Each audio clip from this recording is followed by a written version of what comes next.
How to fix camera not working on Messenger in iPhone.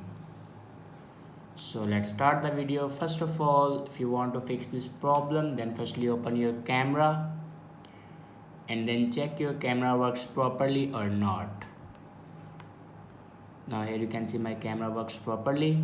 Now go back to your screen and open your Messenger. Now open your chat and then open camera. Allow camera access in device settings. Suddenly you can click on don't allow. Now here you can allow your camera to your settings. Now click on open settings and then click on camera button. After turn on your camera button, then go back and then open your camera. Now here you can see your camera works properly. I hope this video is helpful for you. Thanks for watching.